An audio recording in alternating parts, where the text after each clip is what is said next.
Trial by Horse. A Tale of a Sword Master. Once upon a time, an aging master of the sword decided that it was time to choose his heir apparent. So he summoned his 3 best disciples to meet him outside of a stall that held a young stallion.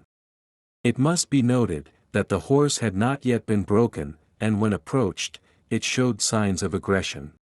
The master gave the following explanation to his puzzled disciples. This is the trial that I have devised to test your level of attainment. One by one, you will go into the stall and not come out again until you have completely circled the horse. When the first disciple entered the stall, the young stallion reared, and stomped his hooves with great ferocity. The disciple leapt from one foot to the other. He feinted one way, then went in another direction entirely.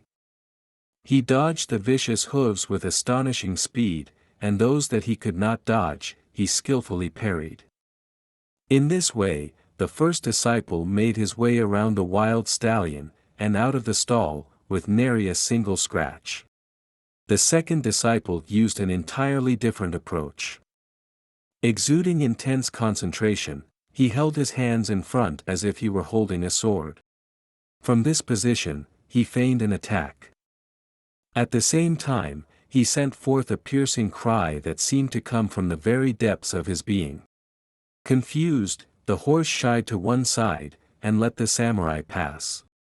Reaching the other side of the stall, the disciple executed the same maneuver, and the stallion, visibly terrified, froze in its tracks. And so the second disciple passed by the horse once more. The third disciple took an especially relaxed approach.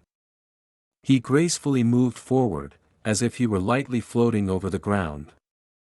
An inner smile seemed to illuminate his face, and the horse did not so much as flinch. In fact, the stallion seemed to be entirely indifferent to the presence of the man. The third disciple leisurely entered the enclosure, and calmly walked around the horse.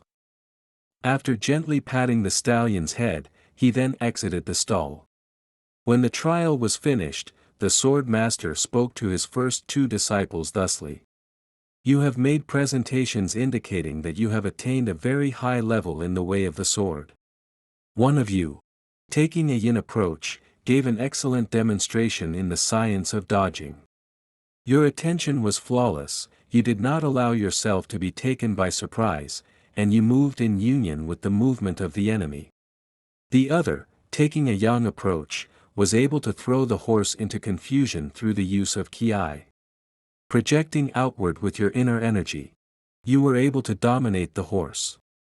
The sword master then turned to the third disciple and said, however, you were in the state of no mind. Your being was as calm and transparent as the waters of a clear lake, unbothered by the wind. Not the slightest shadow came to darken it. It was not marred by fear or intention. Animals are highly sensitive to our emanations. The horse felt completely at ease with you, and thus was able to calm down. Duality disappeared. So there was no ego, and thus no enemy. And so it came to pass, that the master presented the third disciple with a certificate that contained all of the secrets of his art, signifying that the third disciple had been selected to succeed the old sword master.